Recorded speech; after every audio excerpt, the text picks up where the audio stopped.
नमस्कार, मी वृषाली पाटील बातमीपत्रात आपलं स्वागत करते। या बातमीपत्रात पाहूया महत्त्वाच्या 50 बातम्या सुपरफास्ट पद्धतीने। भिवंडीतील 14 ग्रामपंचायतींच्या निवडणुकीचा प्रचार थांबला। शेवटच्या दिवशी निघालेल्या अनेक प्रचार रॅलीची व्हिडिओ समोर। रविवारी 5 नोव्हेंबरला मतदान होणार। सांगलीच्या हरिपुरात ग्रामपंचायत निवडणुकीसाठी काळ्या जादूचा वापर। अज्ञातांकडून काळ्या बाहुल्यांची पूजा तर दुसऱ्या पॅनलच्या कार्यकर्त्यांनी बाहुल्या जाळल्या। पुण्याच्या खेडमध्ये 25 ग्रामपंचायतींपैकी 6 ग्रामपंचायत बिनविरोध। शिल्लक जागेंसाठी 5 तारखेला मतदान। निवडणुकीसाठी प्रशासन सज्ज। पुण्याच्या आंबेगाव तालुक्यात 30 ग्रामपंचायतींपैकी 6 ग्रामपंचायती बिनविरोध। काही जागांवर नामनिर्देशन पत्र दाखल न झाल्याने सदस्य पद रिक्त। गोंदियाच्या श्रीरामनगरमध्ये ग्रामपंचायत निवडणुकीसाठी 7 जागांसाठी 16 उमेदवारांमध्ये चढाओढ। 11 महिला उमेदवार मैदानात। कोकण पदवीधर निवडणुकीसाठी उद्धव ठाकरे गटाचा उमेदवार ठरला। रायगड जिल्हा सहसंपर्क प्रमुख किशोर जैन मैदानात उतरणार। किशोर जैन यांना महाविकास आघाडीकडून हिरवा कंदील, तर जून 2024 मध्ये निवडणूक। पनवेलच्या राष्ट्रवादीच्या माजी जिल्हाध्यक्षांची घरवापसी। माजी नगरसेवक सतीश पाटील यांचा शरद पवार गटात प्रवेश। शिंदे समितीच्या शोध मोहिमेत सापडल्या आणखी 3500 नोंदी।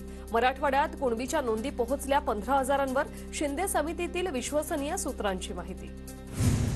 परभणीत आजपासून कुणबी प्रमाणपत्र वाटपाला सुरुवात। पालम तालुक्यातील युवकांना जिल्हाधिकाऱ्यांकडून प्रमाणपत्राचं वाटप। मुख्यमंत्री एकनाथ शिंदे यांच्याकडून अंतरवाली सराटीतील शेतकऱ्यांना नुकसान भरपाई। 441 शेतकऱ्यांना मिळाली 32 लाख रुपयांची नुकसान भरपाई। जरांगेंच्या सभेमुळे झालं होतं नुकसान। शिर्डीत मराठा आरक्षणासाठी सुरू असलेलं आमरण उपोषण आज मागे। उद्धव महाराज मंडलिक यांनी उपोषणकर्त्यांना लिंबू पाणी देऊन सोडवलं उपोषण। तर जळगावातील मेहरुण तलावात आरक्षणासाठी दख्खनी मराठा समाजाचं जलसमाधी आंदोलन। आंदोलनादरम्यान सरकारविरोधात जोरदार घोषणाबाजी। मालेगावात 40गाव चौफुलीवर मराठा आंदोलकांकडून रास्ता रोको। मुंबई आग्रा महामार्ग रोखला। आंदोलनामुळे वाहतूक ठप्प। बीडमध्ये जरांगे पाटलांच्या प्रकृतीसाठी मनसेकडून कंकालेश्वर मंदिरात जलाभिषेक। शहराध्यक्ष करण लोंढेंसह आणि पदाधिकाऱ्यांकडून जलाभिषेक। बीड जिल्ह्यातील इंटरनेट सेवा सुरू। इंटरनेट सेवा बंद असल्यामुळे व्यापाऱ्यांसह विद्यार्थ्यांना मोठा फटका। बीड जिल्ह्याच्या परळीमध्ये एसटी सेवा पुन्हा सुरू। एसटी बसवर झालेल्या दगडफेकीनंतर 5 दिवसांपासून सेवा होती बंद। परभणी जिल्ह्यात 5 दिवसांपासून बंद असलेली एसटी सेवा पुन्हा सुरू। एसटी सेवा सुरू झाल्याने प्रवाशांमध्ये आनंदाचं वातावरण। मराठा आंदोलनामुळे ठप्प झालेली नाशिक मराठवाडा एसटी सेवा पूर्ववत 5 दिवसांपासून ठप्प होती एसटी सेवा। मनोज जरांगेंच्या कुटुंबानं तुळजाभवानी देवीची आरती करत दर्शन घेतलं। यावेळी एक मराठा लाख मराठाची घोषणाबाजीही केली। ऊसाच्या हप्त्यावरून स्वाभिमानी शेतकरी संघटना आक्रमक। कर्नाटकातील सदलगा येथे ऊसाच्या फडात घुसून स्वाभिमानी शेतकरी संघटनेने ऊस तोड बंद पाडली। मराठा आंदोलनामुळे स्थगित झालेली राजू शेट्टी यांची आक्रोश पदयात्रा आजपासून सुरू होणार। कोल्हापूरच्या साखराखेडमधील साखर कारखान्यापासून होणार पदयात्रेला सुरुवात। पाटणच्या बाळासाहेब देसाई सहकारी साखर कारखान्याच्या गळीत हंगामाचा शुभारंभ। मंत्री शंभूराज देसाई आणि चेअरमॅन यशराज देसाईंसह ज्येष्ठ सभासदांच्या हस्ते मोडी पूजन। जायकवाडीला पाणी सोडण्यास शेतकऱ्यांचा विरोध। सरकारचं लक्ष वेधण्यासाठी कोपरगावमध्ये लाक्षणिक उपोषण। धरणातलं पाणी सोडल्यास शेती उद्ध्वस्त होण्याची शेतकऱ्यांना भीती। मीरा भाईंदरमधील पालिकेच्या मैदानासंदर्भात नरेंद्र मेहतांच्या नेतृत्वात पालिकेवर धडक मोर्चा। पालिकेच्या समोरील रस्त्यांवर भाजप कार्यकर्त्यांचं क्रिकेट खेळत आंदोलन। गडचिरोली जिल्ह्यात आरोग्य विभागाच्या कंत्राटी कर्मचाऱ्यांचं आंदोलन सुरू। रुग्णसेवेवर मोठा परिणाम। कंत्राटी कर्मचाऱ्यांची कायमस्वरूपी नोकरीची मागणी। अकोल्यात कंत्राटी अधिकारी आणि कर्मचारी समायोजन कृती समितीचं 25 ऑक्टोबरपासून काम बंद आंदोलन।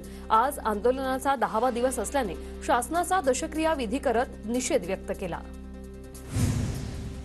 ड्रग्ज माफिया ललित पाटीलसह 14 जणांवर मोक्कांतर्गत कारवाई। ललित पाटीलकडून 5 किलो सोनं जप्त। पुणे पोलिसांच्या गुन्हे शाखेची नाशिकमध्ये कारवाई। पुण्याच्या ससून रुग्णालयामध्ये लिफ्टमध्ये अडकलेल्या 6 जणांची अखेर सुटका। 4थ्या-5व्या मजल्यादरम्यान अडकली होती लिफ्ट। गोंदिया हैदराबाद तिरुपती प्रवासी विमान सेवा 1 डिसेंबरपासून सुरू होणार। विमान वाहतूक सेवा सुरू करण्याचा इंडिगो कंपनीचा निर्णय। कल्याणमधील दुर्गाडी किल्ल्याचे बनावट पेपर तयार करून जागा नावावर करण्याचा प्रयत्न तपासणी दरम्यान दस्तावेज बनावट असल्याचं उघड. सुयश शिर्के नावाच्या व्यक्तीवर गुन्हा दाखल. बुलढाण्याच्या खामगावात बँड बाजा वाजवत मित्राला मॉर्निंग वॉकचं आवाहन. 3 दिवसांपासून मित्र मॉर्निंग वॉकला न आल्यानं मित्रांनी लढवली शक्कल. महाराष्ट्र प्रदूषण नियंत्रण मंडळाच्या चंद्रपूर कार्यालयाकडून फटाक्यांच्या ध्वनी पातळीची चाचणी. ध्वनी प्रदूषणाची पातळी ओलांडणाऱ्या फटाक्यांवर बंदी घालण्यात येणार. लातूरमध्ये रद्दी पेपरमध्ये खाद्यपदार्थ विक्रीला बंदी असताना दुकानदारांकडून सर्रासपणे विक्री, प्रशासनाकडून मात्र दुर्लक्ष. रत्नागिरीच्या खेड शहरातील जगबुडी नदीच्या गाळाचा प्रश्न सुटणार. नदीचा गाळ काढण्याचा प्रस्ताव अंतिम टप्प्यात. सुमारे 500 लोकांची पुरापासून सुटका होणार. वाशिम जिल्ह्यातील शेलू बाजारमध्ये वीज पुरवठा होत नसल्याने शेतकऱ्यांचा नागपूर संभाजीनगर महामार्गावर रास्ता रोको. महावितरणच्या अधिकाऱ्यांच्या आश्वासनानंतर आंदोलन मागे. कृषी व्यावसायिक संघटनेची 3 दिवस बंदची हाक. राज्य शासनाने कीटकनाशक बियाणे सुधारक कायदा करण्यासाठी आणलेल्या विधेयकाला संघटनांचा विरोध. वाशिममध्ये महावितरणच्या गलथान कारभारामुळे शेतकरी हैराण. वारंवार वीज पुरवठा खंडित होत असल्याने शेतकऱ्यांचा सबस्टेशनवर मोर्चा. सांगलीत प्लास्टिकच्या पिशव्यांनी संरक्षित हायब्रिड पिकांचं पक्ष्यांकडून नुकसान. वाळवा तालुक्यातील शेतकरी यामुळे त्रस्त. गडचिरोली जिल्ह्यातील मुलचेरा भागात पट्टेदार वाघाचं 3 दिवसात 2दा दर्शन. वाघाची डरकाळी कॅमेऱ्यात कैद. परिसरात भीतीचं वातावरण.